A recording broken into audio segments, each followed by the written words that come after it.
11 days before the assassination in Sarajevo, the British Parliament voted to buy an oil company. £2.2 million, roughly $300 million in today's money, for a controlling stake in a firm drilling in the Persian desert. The vote passed 254 to 18. Nobody remembers it, because 11 days later, a 19-year-old shot an archduke and handed everyone a simpler story. You were taught the First World War began with that bullet. The men who moved money for a living knew better. They had watched the fuel being poured for 40 years, and some of them had been holding the can. So today I'm laying out the case, and when this story ends, I'm going to ask you for a verdict. Keep count of the defendants. There will be 4. The known version goes like this. A Serbian nationalist kills the heir to the Austrian throne. Austria punishes Serbia. Russia backs Serbia. Germany backs Austria. France backs Russia. Britain backs France. And within 5 weeks, the dominoes have all gone down. That chain of events happened. Every link in it is real. And it still explains almost nothing, because it can't tell you why 65 million men ended up mobilized over a regional murder, or why the great powers had spent the previous 2 decades arming, borrowing, and building as if they already knew the date. None of what follows is conspiracy theory. It sits in parliamentary records, bank archives, and bond prospectuses. And every name in this story is in the files. The trail starts where the textbooks go quiet, on the balance sheet. The balance sheet of Europe. Strip the flags off the map of Europe in 1900 and read the numbers underneath. Germany had existed as a unified country for less than 30 years, welded together in 1871 after crushing France in the Franco-Prussian War. In a single generation, it went from a patchwork of farming states to the industrial heart of the continent. By 1913, German mills were pouring more steel than Britain, France, and Russia combined. German chemical firms owned the world market in dyes and fertilizers. The population surged from roughly 41 million at unification to nearly 67 million on the eve of the war. Every one of those new Germans needed bread, coal, work, and something to buy. Now look at Britain. On paper, still untouchable. An empire covering roughly a quarter of the planet's land. The Royal Navy ruling every sea lane that mattered. Sterling functioning as the world's money. And the City of London clearing something close to half of global trade. But the engine under the hood was losing compression. In 1870, Britain produced about a third of the world's manufactured goods. By 1913, that share had slid to around 14%, while Germany's had climbed past 15%. The student had overtaken the master, and every banker in London could read the trend line. British power rested on 2 pillars, naval supremacy and financial dominance, and a Germany this size threatened both. Kaiser Wilhelm II took the throne in 1888, dumped the cautious Bismarck 2 years later, and announced a new doctrine, Weltpolitik, world policy. Germany would demand its place in the sun, colonies, a battle fleet, global reach. Textbooks file this under Prussian militarism, some aggression baked into the national character. Look at who is cheering loudest, though, and a different picture develops. German industry was generating profits faster than the home market could absorb them. The great Berlin banks, Deutsche Bank, Dresdner, Diskonto Gesellschaft, Darmstadter, sat on pools of capital hunting for returns. The English economist John Atkinson Hobson diagnosed the disease in 1902 in a book bluntly titled Imperialism, a Study, a work that later shaped both Lenin and Keynes. Mature industrial economies, Hobson argued, choke on their own surplus capital. Returns at home shrink, so the money goes abroad and drags the flag behind it. Colonies deliver cheap labor, cheap raw materials, and customers with no choice of supplier. Britain, France, Belgium, and the Netherlands had already carved up most of Africa and Asia. Germany arrived at the feast to find the table nearly bare. So German capital went hunting for the one prize left unclaimed, and it found a route into the richest unexplored territory on Earth. The instrument would be a railway. A railway pointed at an empire. In 1888, the year Wilhelm took power, a consortium led by Deutsche Bank under Georg von Siemens secured a concession from the Ottoman Empire to run a line from Istanbul to Anatolia. Modest enough on paper, the Ankara branch opened in 1893. Konya followed in 1896. The trains ran on time, and the Ottomans were pleased. Berlin understood that concessions of this size are won with theater as much as with capital. So in the autumn of 1898, Kaiser Wilhelm himself sailed to the Ottoman Empire on a state visit no German ruler had ever attempted. He paraded through Constantinople, laid a wreath at Saladin's tomb in Damascus, and declared himself the eternal friend of the world's 300 million Muslims. A remarkable announcement from a man whose empire contained hardly any. Sultan Abdulhamid, too, snubbed for years by European courts over massacres and debt, understood the transaction perfectly. Flattery and finance from a great power that, unlike Britain, France, and Russia, had never seized a province from him. Within a year, the flattery paid out. In November 1899, the Sultan's government awarded the Germans the real prize, confirmed in a final convention signed on March 5, 1903. The right to extend the line all the way through Mesopotamia to Baghdad and onward to Basra on the Persian Gulf. Connect it back through the Balkans, and you get a single unbroken corridor of steel from the North Sea to the doorstep of India, Berlin to Baghdad. Sit with what that meant in London. Since 1875, Britain had controlled the Suez Canal, after Prime Minister Benjamin Disraeli bought the Egyptian government's shares in an overnight deal funded by a £4 million advance from Lionel de Rothschild, over $500 million in today's terms, arranged before Parliament even knew. Suez was the artery to India, and Britain owned the valve. A completed Baghdad railway would route around that valve entirely, on land, beyond the reach of any navy. Russia saw the same line as a blade angled at the Caucasus. France saw a German takeover of an Ottoman economy where French investors held the largest single stake. Three empires spent a decade fighting this railway, and the weapon they reached for tells you everything about how power actually worked. They fought it with a tax committee. Here's the machine, step by step, because once you see it, you can't unsee it. The Ottoman Empire had gone bankrupt in 1875. Its European creditors responded in 1881 by creating the Ottoman Public Debt Administration, a council seated in Istanbul and run by foreign bondholders, which took direct control of imperial revenues, the salt monopoly, the tobacco monopoly, stamp duties, taxes on silk and fish. Roughly a third of the empire's income flowed through this foreign-run office before the Sultan touched a coin. Now, the Germans building the railway needed a guarantee, because a line through empty Anatolian steppe earns nothing for years.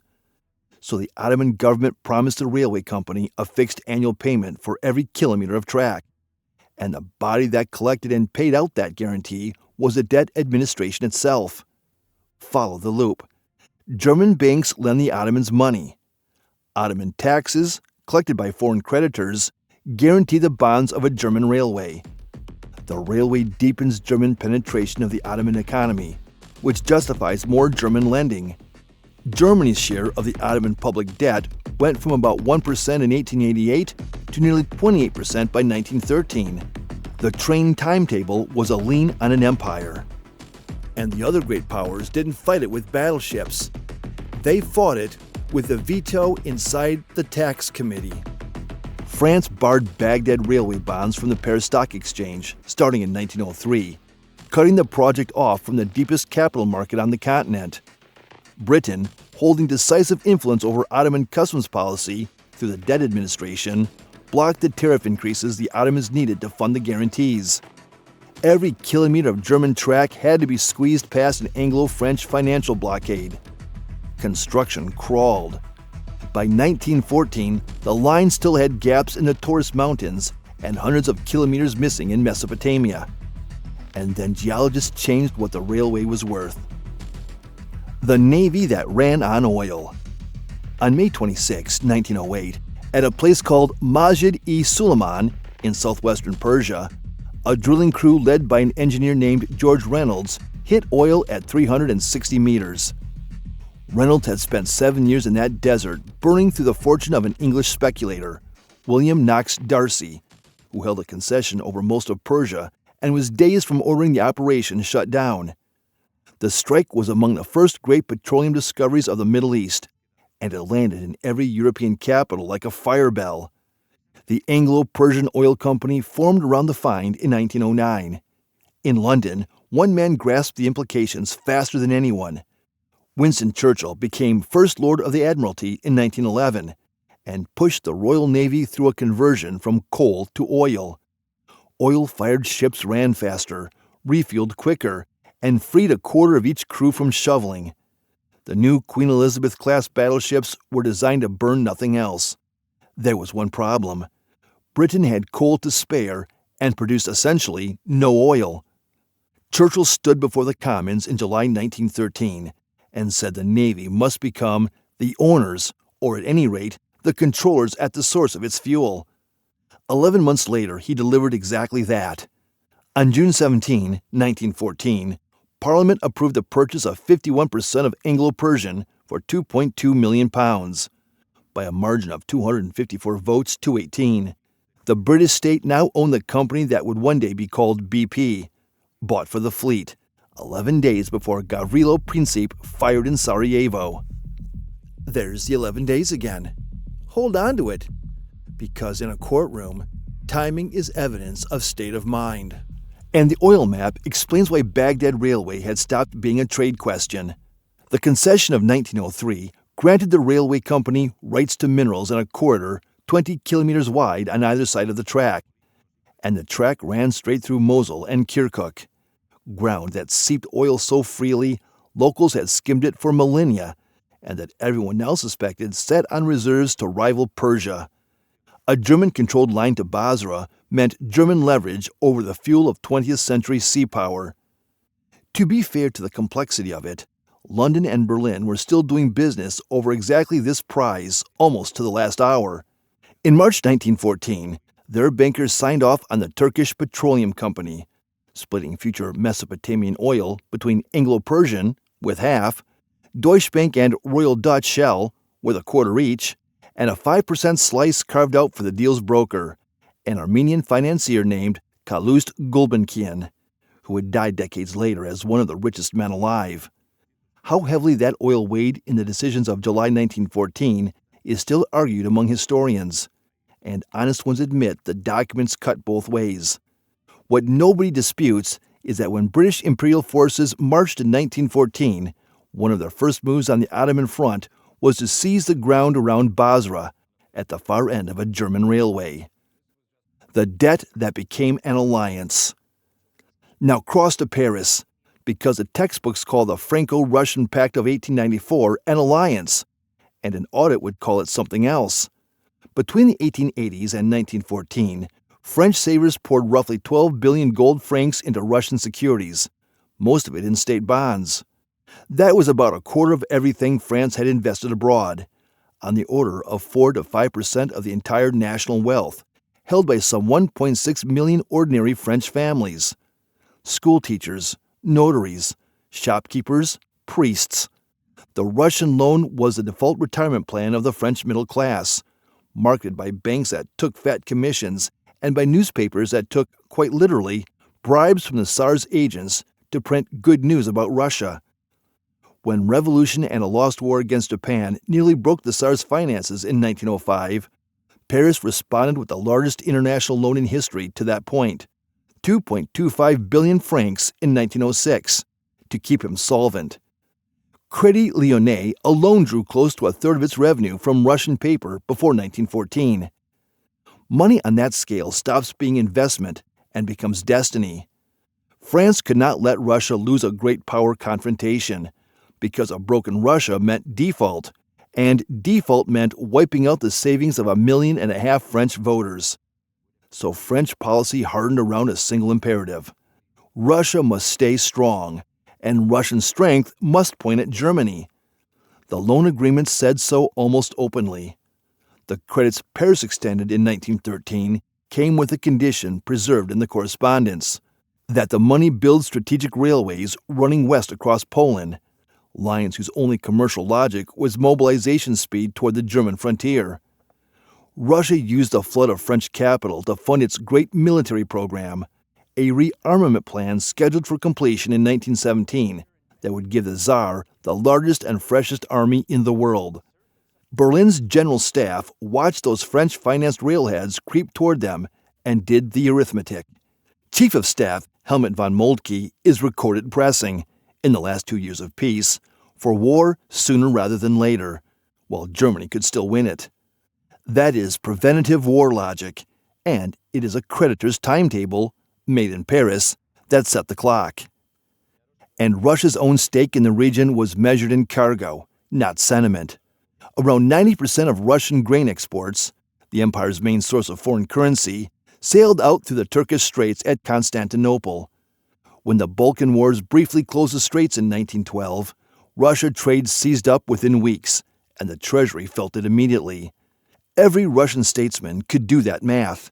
Whoever controlled the Bosphorus held a hand around Russia's windpipe, and a German-financed railway terminating in a German-advised Ottoman capital looked like fingers tightening. Pan-Slav solidarity with Serbia made fine speeches. The freight receipts underneath were what made it policy.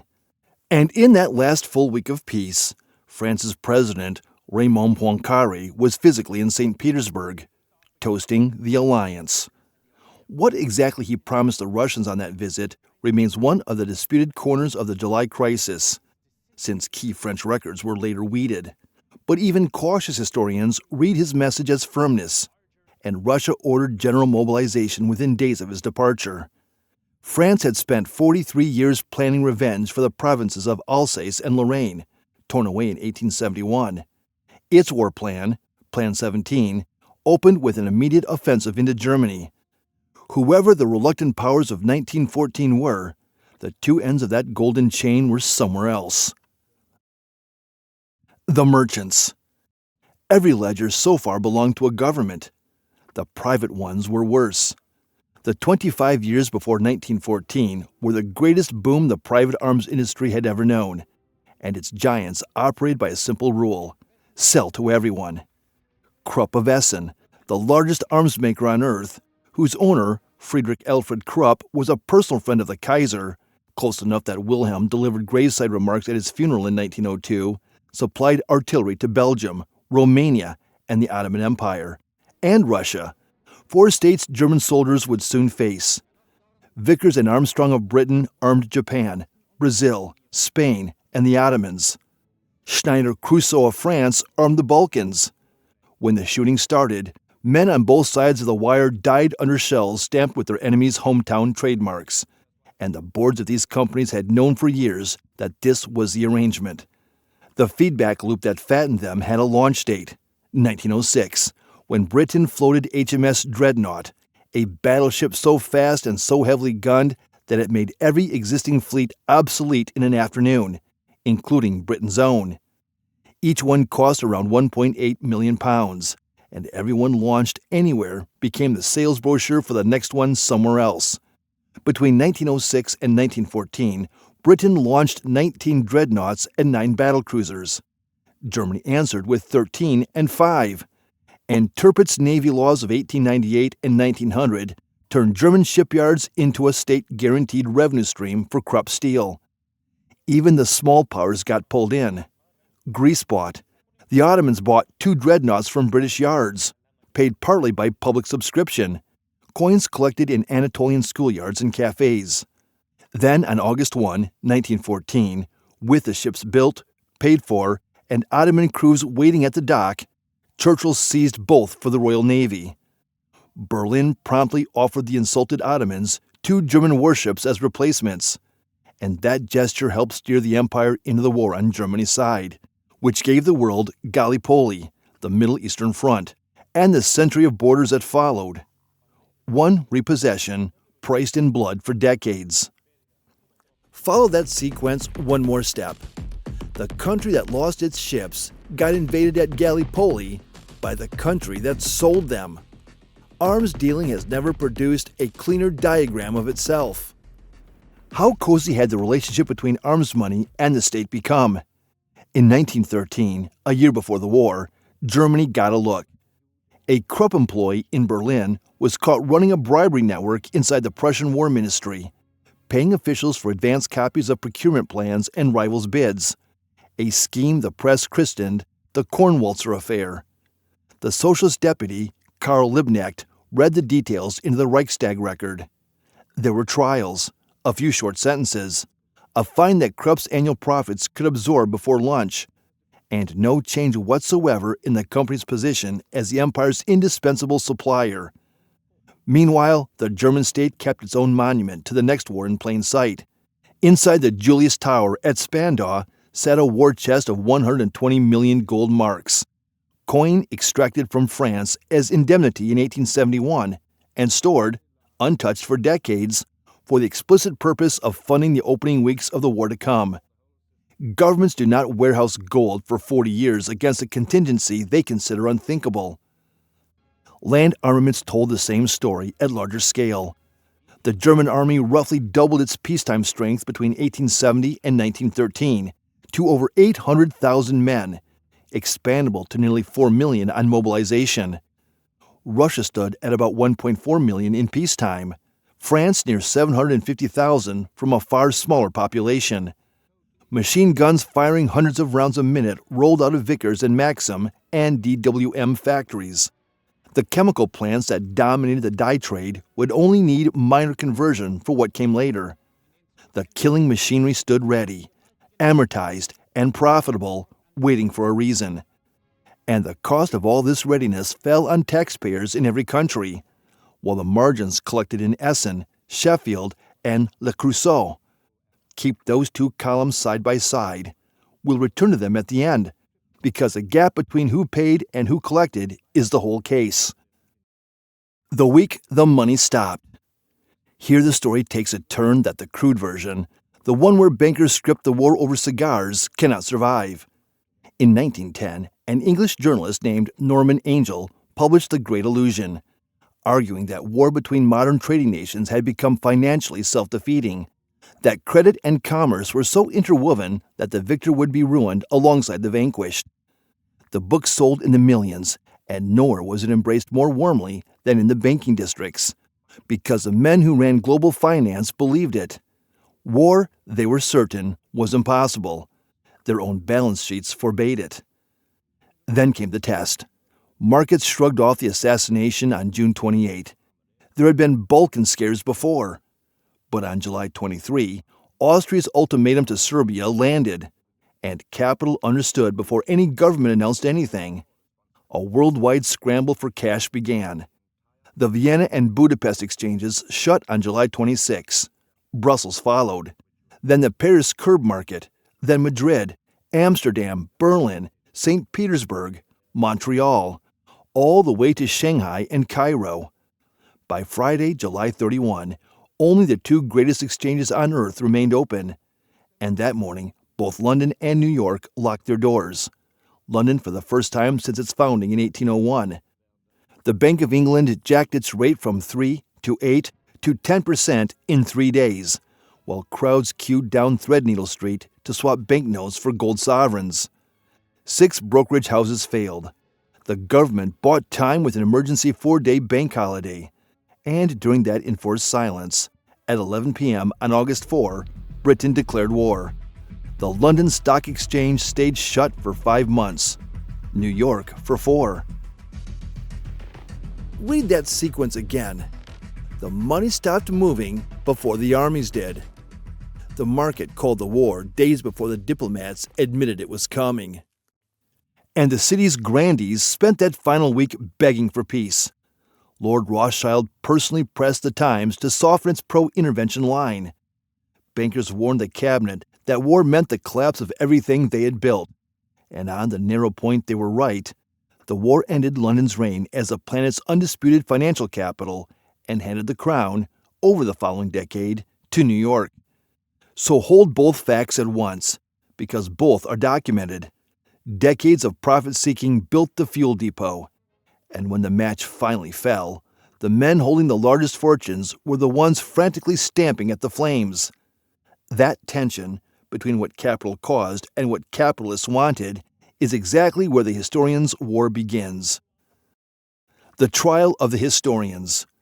The first verdict was written by the winners. Article 231 of the Treaty of Versailles, the War Guilt Clause, assigned responsibility to Germany and its allies, full stop, and attached the reparations bill to the signature.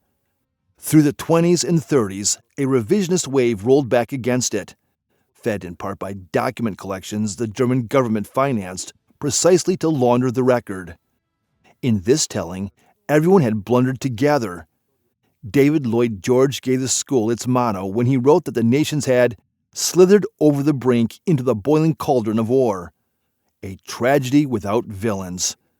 Comfortable for everybody, and it held for a generation. In 1961, a Hamburg professor named Fritz Fischer detonated it. His book, translated as Germany's Aims in the First World War, drew on archives no outsider had worked through and argued that Berlin's leadership had not stumbled anywhere. They had used the July crisis deliberately, gambling on a war they believed they could still win in 1914 and could not win by 1917. His centerpiece was a September program, a memorandum from Chancellor Bethmann Hollweg dated September 9, 1914, barely 5 weeks into the fighting, sketching war arms in cold detail, annexations in Belgium and France, a German-dominated customs union spanning the continent, a consolidated colonial empire across Central Africa, France, crippled as a power for good. Fischer read it as the mature fruit of pre-war ambitions, with industrialists and bankers among the gardeners. West Germany's establishment came at him with everything.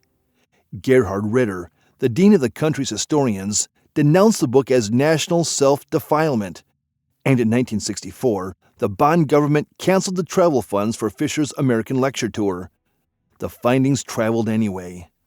His student, Volker Bergam, added the sharpest economic twist. Weltpolitik had failed commercially, winning Germany trivial colonies at the price of encirclement, which made 1914 look to Berlin like the last exit. Hans Ulrich Wehler and the Bielefeld School went further inward, arguing that German elites exported their domestic class tensions, using fleet building and foreign adventure to rally workers and shopkeepers behind the old order. War as a safety valve, with an industrial lobby holding the wrench. Then the pendulum swung once more. In 2012, the Cambridge historian Christopher Clark published The Sleepwalkers, restoring the Balkan actors, Serbian networks, Russian ambitions, French guarantees, to the center of the frame and portraying statesmen in every capital taking hair-raising risks with their eyes half shut. The book became a phenomenon, especially in Germany, and drew its own return fire. Annika Mombauer, among others, argued that Clark's fog of shared confusion quietly dissolves the hard, documented choices made in Berlin and Vienna to prefer war over any negotiated exit. This is where consensus ends and debate begins, and it is never really closed. What the century of argument settled is smaller and stranger. The facts were never the problem. Nearly everything in the archives is agreed. The fight has always been over emphasis, over which chapter of the ledger you read aloud. The verdict. So step back and look at the whole machine at once. An industrial latecomer generating more capital than its borders could hold. A reigning empire whose wealth depended on choke points a railway could bypass. A field transition that turned Mesopotamian ground into naval strategy. An alliance system that was, underneath the treaties, a web of debt so large that default was less thinkable than war. An arms industry whose revenues scaled with fear itself. And a July in which every government could tell itself, with some evidence, that acting now was cheaper than waiting. Remove any one gear and the machine maybe stalls. All of them together made the Sarajevo spark almost redundant. Some other spark would have served. Now the collaboration. And it matters. The cartoon version says a ring of financiers plotted the war for profit. The record says close to the opposite. Finance as a class dreaded the war, lobbied against it in its final week, and was maimed by it. But the sanitized version, where money is just scenery behind a diplomatic tragedy, fails just as badly, because money built the railway that terrified three empires, bought the oil company 11 days early, funded the Russian army whose growth set Berlin's deadline, and paid for the fleets on both sides of the North Sea. Nobody needed to intend the catastrophe. Thousands of rational actors, each maximizing inside the system as they found it, assembled the catastrophe collectively and called it progress. Intent and effect are different defendants. Convict the system of the structure and the statesmen of the choices they made inside it. To tell this war's origin without the financial chapter is to tell it with its spine removed. The bill, counted honestly, somewhere between 15 and 20 million human beings dead, soldiers and civilians, with serious historians still arguing the range because whole regions stopped counting. Around 21 million wounded. France buried roughly a tenth of its active male population. 4 empires, the German, the Austro-Hungarian, the Russian, and the Ottoman, ceased to exist. Britain spent about 35 billion of that era's dollars, north of 700 billion today, and traded its financial crown to New York in the process. The French savers who had funded the Tsar lost everything in 1918 when Lenin repudiated the debt. 1.5 million retirement plans vaporized by the revolution their own money had helped provoke. And the manufacturers? Krupp survived. Vickers survived. Schneider survived. The banks reorganized and lent again. 20 years later, most of the same names appear in the procurement files of an even larger war, and how Britain paid for that one, and what the bill did to its empire, is a story that deserves its own episode on this channel. The bullet chose the day. The money had chosen the decade. And the pattern did not retire in 1918. Wherever a rising industrial power needs resources it does not control, wherever trade runs through choke points someone else owns, wherever an arms sector's revenue depends on the customer staying afraid, the same gears are turning, in pipelines and shipping lanes and semiconductor supply chains under newer flags. The names change, the ledger doesn't. So the verdict I promised. 4 defendants stand in the dock. Berlin, which gambled on a war while it could still win one. Paris and St. Petersburg, whose golden chain of loans armed the confrontation and set its deadline. London, which guarded its choke points and let ambiguity do its diplomacy until the final hours. And the system itself, which paid every one of them to behave exactly as they did. One of the 4 carries the most guilt. Tell me which, and make the argument, because I read every single comment and the best cases get pinned. If you made it this far, drop a train emoji down there, so I know who rode the whole line from Berlin to Basra. Don't forget to subscribe, and I'll see you in the next video.